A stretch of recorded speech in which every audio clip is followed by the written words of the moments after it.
Hey folks, it's Echo here. I wanted to give you my first impressions of Aloft, the cozy survival exploration crafting game where you take to the skies. This brand new early access title developed by Astrolabe and published by Funcom lets you build, explore, and thrive on floating islands. I've got about 40 hours under my belt now, so let's dive into what caught my attention. When you first jump in, you'll go through a pretty basic character builder. There's enough options to get that look that you want without delving in too deep. I do wish there were a few more color options, but there's always possibility in the future there. If you don't like coming up with your own look, there's always the good old randomize option. Once you have your character, you'll generate a new world and jump into the game. Like many survival games, you start with the clothes on your back and have to collect sticks and stones, learn to make basic tools, and then learn the basics of building. Scattered across the floating islands, you'll find knowledge stones that unlock new recipes to allow you to progress.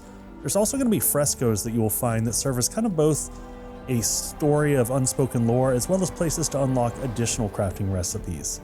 The first one that you find gives you the ability to make a glider, which serves as your initial method of travel from one floating island to the other. You'll use your new glider to fly amongst the starter group of islands and collect recipes to transform one of these islands into a massive floating airship that will serve as your first mobile base. If you've played Raft before, it has similar feels, but kind of on steroids or on asteroids. Now that you have your ride put together, you will settle into the gameplay loop, leveraging a massive atlas, which I highly recommend you put near the helm of your ship. You'll find islands in your zone to go explore.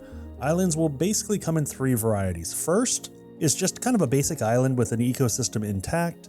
The second is one where the ecosystem needs repaired by removing corrupted trees, introducing missing plants, basically putting the ecosystem back together. The third type is a corrupted island. These are the only places where you're going to run into actual combat in Aloft. You'll find these areas guarded by animated fungi that come in three varieties. There's a melee, a ranged attacker, and a flyer. There's not really a lot of variety in terms of their attacks, so once you understand their patterns, they're fairly easy to dispatch. Typically, when you land on one of these corrupted islands, you're going to have to clear a wave of defenders, and then you're going to have to slice up a few of these spore ball thingies coming out of the main stalk. Once you do this, the main stalk will come down, revealing a weak spot for you to attack. After 4 or 5 swings, it will close, go back up into the air, and you will repeat the process. After the second time, the island will be cleansed, unless there were more than one stalk on the island, which happens from time to time, but there may still be imbalances in the ecosystem before you can actually collect any loot. So to get any chests, keys, knowledge stones, anchors, or plants from the island, the ecosystem has to be fully intact. Once this is done, you're free to loot. So that is the basic gameplay loop. Fly around, explore islands, fight fungi, and repeat. My favorite part of Aloft, however, is what happens between those excursions, building up your island, enhancing it with recipes, using all those new building shapes that you find, adding animals, plants, all kinds of other stuff. And all of that is done through crafting, which is a staple for survival games, and Aloft surely does not shy away from this, with tons of crafting workstations, as well as upgrades to those workstations to unlock. The first crafting station you get is the workbench, and one of my favorite things about how the workbench functions is that you have to experiment with resources that you have to find and kind of create new recipes. As you acquire new materials, you'll notice a yellow dot next to them when you're in the workbench, indicating that it can be used in a new unlearned recipe. So basically you just start tossing different materials until it says let's craft, and then boom, just like that, you've unlocked a new crafting recipe. The nice thing here is that when you unlock that recipe, you also get the item that you crafted. Also, one other nice thing here, it will only allow you to craft if it makes a valid new recipe. So there's no risk of wasted resources. Okay, hopefully you're keeping up so far. You fly around islands, collect recipes, collect stations, use the stations to experiment, and then you unlock more recipes. Now, with just over 40 hours into the game, I believe I've unlocked about a dozen or so different crafting stations, many of which have upgrades that you can add on. There are stations for milling, sewing, cooking, item modification, composting, worm generation, research, fungi replication, carpentry. You get to the idea. There's a lot. Personally, I love a robust crafting system and enjoy all the crafting stations, and I know for some people that's too much. For a cozy survival game, it's great to build areas in your base kind of focused around them. That said, the frustrating part of this for me was that the station unlocks are 100% based on RNG. So if you're looking for a specific workstation, there's no way to find it other than just kind of flying around from island to island, hoping it has the knowledge stone that you need. This can be really frustrating when you're looking for some of the more basic stations. In my case, I didn't come across the cooking station until 10 plus hours into the game, and I don't think I found the farm plots until maybe 15 or 20 hours in. Now, once you do unlock the campfire and find a cooking plate recipe, you'll find an experience similar to the workbench, but with a little bit more risk around experimentation. As you loot islands, you'll find cooking recipes from time to time that you can use at the cooking station, but most of the ones that you're going to find are from just tossing ingredients in and seeing what comes out. Sometimes you'll find a new recipe, and sometimes you'll get kind of a generic food like vegetable skewer or fruit skewer, but it's still better than the raw materials. And by better, I'm talking about the bonuses that the food gives you.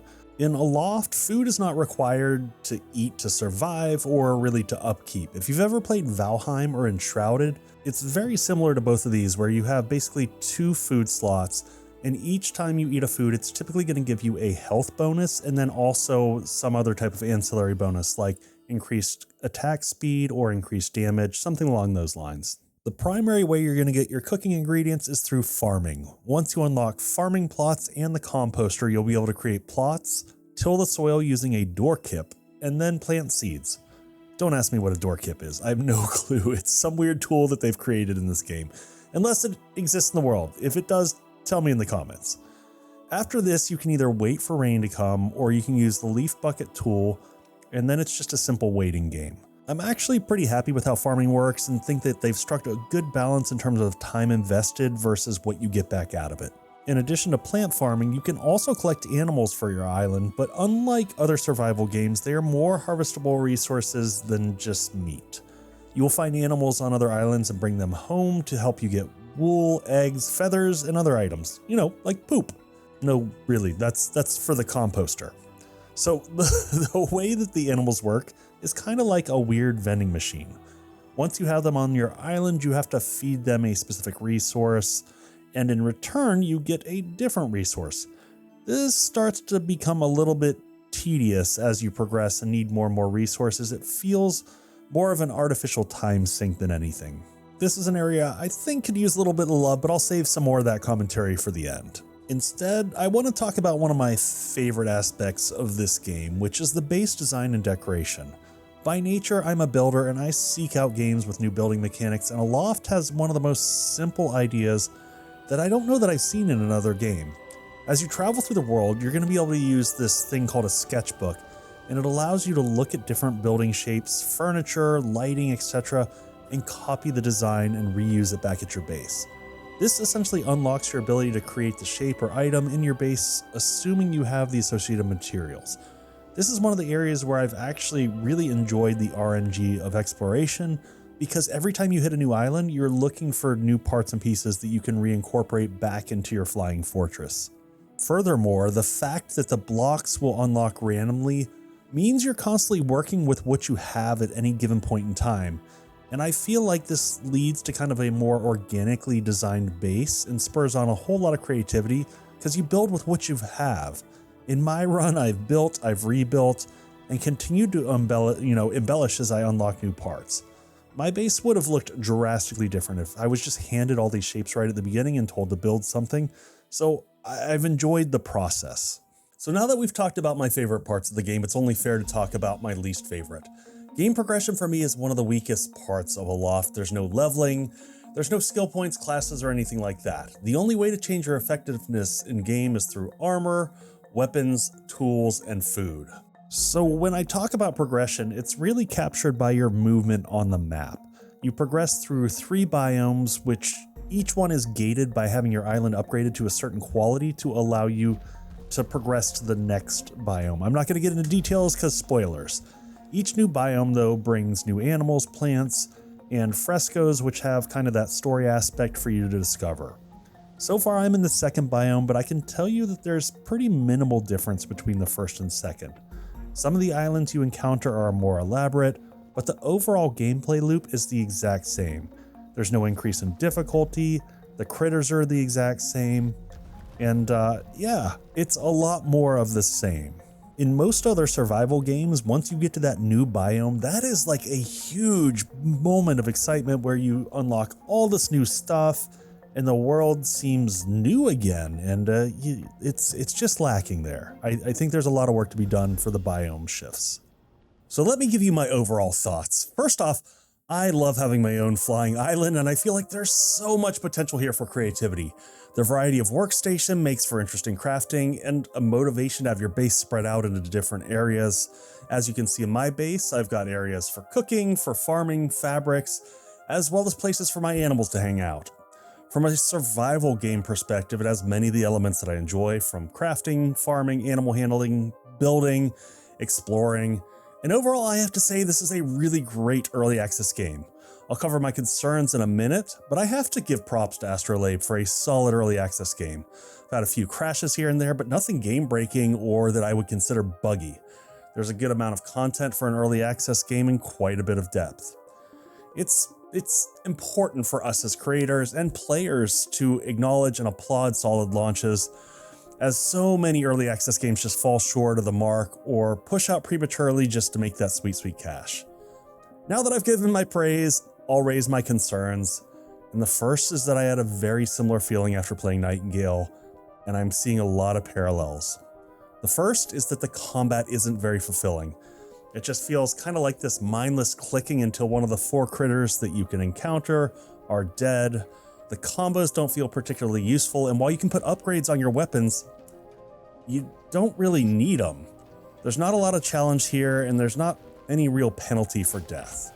So this combines with my second criticism, and that is the gameplay loop needs some love. I mentioned this earlier, but right now basically you just navigate to an island, restore the island ecosystem, loot, or navigate to the island, clear corrupted fungi, restore ecosystem, and loot. Either way, it becomes repetitive and grindy, and it just needs something to mix things up. The next one is on the inventory management side of things. This is kind of just a quality of life thing. And for me, loot organization might be my least favorite thing in survival games. I would basically pay someone else to do that for me in the game so that I can just play the game. My preference is to walk into the base and have a one-click that drops everything in my inventory into associated storage boxes in range, and then have the ability to craft from those containers. Now, they did do a good job of allowing you to craft from containers, but sorting is a total nightmare. There are all types of storages for unique item types that are cumbersome and frustrating to use. As an example, you have rock piles and wood piles as resource containers. And there are general storage containers, but they lack the ability to, have like a click button to sort it. Additionally, you have no way to sort your carried inventory, which is broken into 4 tabs that for me just didn't feel that intuitive. Overall, I think the inventory user experience needs some love. My last area of concern is around the RNG nature of finding recipes. I think there needs to be a more intuitive way to understand and find any blocking recipes, because I know in my playthrough I ran into this with the farm plots and not being able to farm, the fire pit / campfire not being able to cook, and finally with the sawmill. In each of these cases, I had a ton of recipes that I could use, but I had no way to use them and no way to find the necessary crafting station. For the building parts and pieces, I think this makes the game really interesting, but for crafting there were times that I got frustrated and honestly just stopped playing. So those are some of my key concerns, and I wanted to share with you, I've actively avoided reading the 2025 roadmap, which they've already put together, until writing the script for this video. Specifically, I wanted to review the game without knowledge of what their plans were to address concerns. So if I look at the major pain points I noted, for combat, it looks like they have plans for combat improvements and rewards and new monster tiers. I'm hoping this means additional monsters and not just variations on the same one so that we have some more variety. Combat improvements is vague, so we'll have to see what that entails. There are a number of features here that could cover inventory management, including the UX, UI improvements and crafting options. New crafting options could also pertain to some of the gated crafting recipes that I struggled with, but hard to tell from that short description.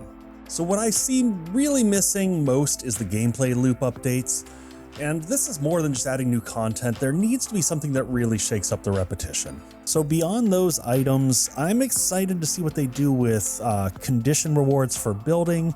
I assume this is a cozy factor that increases your bonus based off of base decor, and I love that because it encourages you to go all out on your base.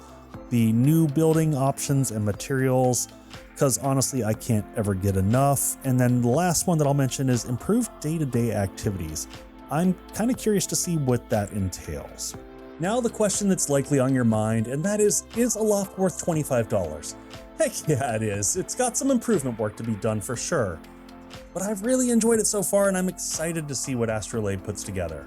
As a final bonus for those of you with kids, this is probably one of the best intro to survival games that I've come across.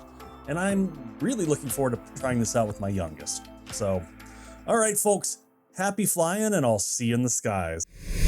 Hey folks, it's Echo here. I hope you enjoyed that rundown on Aloft. I'm going to be doing a tips and tricks video, so keep looking out for that. As always, a huge thanks to my amazing and incredible supporters over here. Thank you all so much.